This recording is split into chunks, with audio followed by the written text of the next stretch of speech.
Hello friends, welcome to this lecture of HTML। इस lecture में हम आईडी और क्लास के बारे में जानेंगे। हम आईडी कब यूज करते हैं, क्लास कब यूज करते हैं और इनका काम क्या है। जैसे कि अगर मेरे पास कुछ एलिमेंट्स हैं, लाइक बहुत सारे H1 हेडिंग एलिमेंट्स प्रेजेंट हैं, तो मैं चाहता हूं इन सबको डिस्टिंग्विश करने के लिए, तो मैं यहाँ पर यूज करूंगा आईडी और यहाँ पर मैं एक यूनिक आईडी रिप्रेजेंट करूंगा।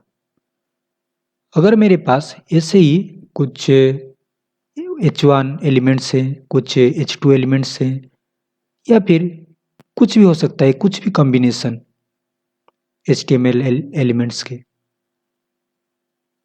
तो इस टाइप के केस में मैं चाहता हूं कि इन सबको एक क्लास में रखने के लिए, तो वहां पर मैं क्लास यूज करूंगा। देखते हैं कुछ एग्जांपल। मैं एक हेडिंग क्रिएट करूंगा,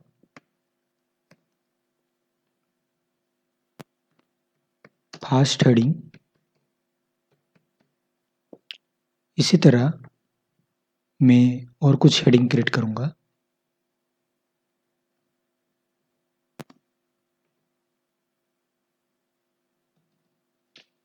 सेकंड हेडिंग, थर्ड हेडिंग। इसे सेव करेंगे, ब्राउजर में ओपन करेंगे, तो ये कुछ इस तरह दिखाई दे रहा है। पर मैं चाहता हूं इसका कुछ यूनिक आईडी देने के लिए, इसका कुछ यूनिक आईडी देने के लिए और इसका कुछ यूनिक आईडी देने के लिए, तो मैं इसे कैसे करूं। आईडी एट्रीब्यूट हम यूज करते हैं आईडी देने के लिए, और आईडी जनरली यूनिक होता है। मैं यहाँ पर दूंगा H1 आईडी। हम कुछ भी दे सकते हैं आईडी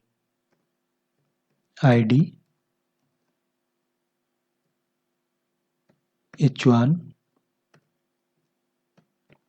सेकेंड आईडी। इसी तरह आईडी थर्ड आईडी सेव करेंगे। अब इसका काम क्या है आईडी का।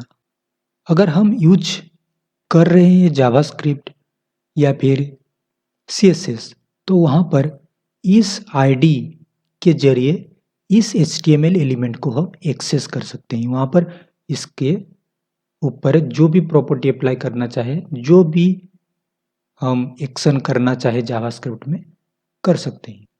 फॉर एग्जांपल, मैं ये H1 आईडी पर मैं चाहता हूं इसे CSS में एक्सेस करके इसका कलर में चेंज कर दूं। तो जैसे कि यहाँ पर हमारा स्टाइल शीट लिंक हुआ है, तो मैं यहाँ पर लिखूंगा इसका आईडी को एक्सेस करने के लिए हम यूज करते हैं h number sign H1 underscore ID, और यहाँ पर मैं जो कुछ प्रॉपर्टी लिखना चाहूँ लिख सकता हूँ, जैसे कि कलर रेड हो जाए।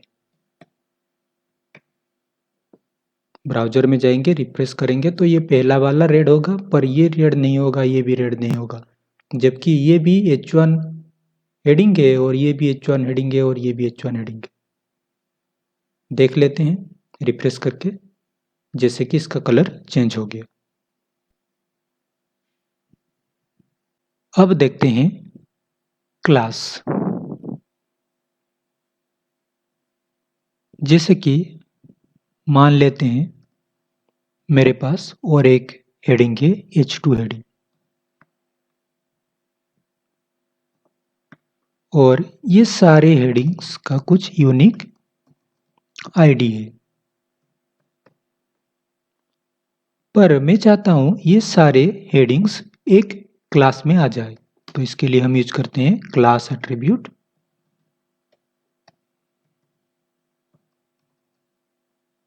और यहां पर इसका क्लास दूंगा मैं H1। हम जो चाहे दे सकते हैं।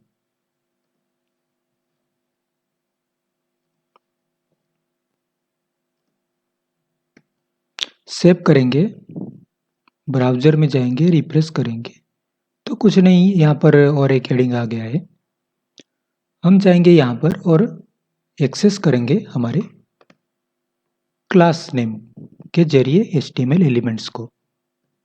जैसे कि हम क्लास नेम को कुछ इस तरह लिखते हैं, डॉट, इसके बाद क्लास का नेम जो है हमारा h1, और इसके बाद कुछ इस तरह से। मैं चाहता हूँ इन सारे HTML एलिमेंट का बैकग्राउंड कलर ब्लू हो जाए।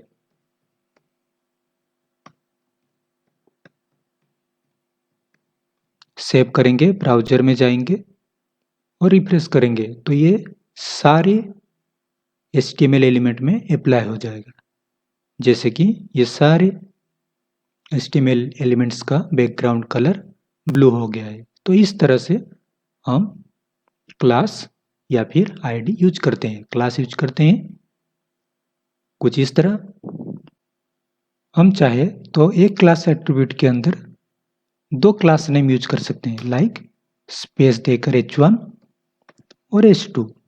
सेव करेंगे, जाएंगे यहाँ पर .h2, इसे एक्सेस करेंगे और यहाँ पर मैं करूँगा इसका फॉन्ट साइज कुछ सेट कर देंगे, लाइक 100 पिक्सल। सेव करेंगे, ब्राउज़र में जाएंगे, रिफ्रेश करेंगे तो ये पहला वाला जो है सिर्फ इस पर ही प्रॉपर्टी अप्लाई होगा, ना कि इन सब पर। रिफ्रेश करेंगे तो ये 100 पिक्सल में आ गया और बाकी जो है जैसे के वैसे हैं। तो इस तरह से हम क्लास और आईडी यूज करते हैं। आईडी और क्लास डिफाइन करने का कुछ रूल्स है जो हम जान लेते हैं। जैसे कि आईडी और क्लास में जो भी हम आईडी या फिर क्लास डिफाइन करेंगे उसका नाम देंगे, उसमें एटलीस्ट 1 कैरेक्टर लाइक अल्फ़ाबेट्स होना चाहिए नंबर के साथ। नंबर रह सकते हैं पर 1 अल्फ़ाबेट एटलीस्ट होना चाहिए। मे भी वो स्मॉल केस में हो सकता है या फिर अपर केस में। कोई भी स्पेस, वाइट स्पेस नहीं होना चाहिए। जैसे कि यहाँ पर क्लास पर h1 के बाद कुछ वाइट स्पेस है, इसके बाद h2 है, पर ये वाइट स्पेस सेपरेट कर रहा है दो क्लास को, h1 एंड h2। अगर मैं इसे कुछ इस तरह सेपरेट कर दूं तो h एक क्लास हो जाएगा पर 1 एक क्लास नहीं होगा। इसी तरह आईडी में भी वाइट स्पेस अलाउड नहीं है। अगर कुछ इस तरह रहते हैं तो ये 2 क्लास माने जाएंगे, या फिर और यहाँ पर और एक आ गया कुछ ऐसा तो इससे भी और एक क्लास माना जाएगा। तो इस तरह से हम डिफाइन करते हैं। और यहाँ पर और एक चीज़, आईडी और क्लास जो होते हैं उनके नेम ये सब केस सेंसिटिव होते हैं। मीन्स अपर केस और लोअर केस दोनों को अलग माना जाएगा। तो इस लेक्चर में इतना ही। इस लेक्चर को देखने के लिए धन्यवाद।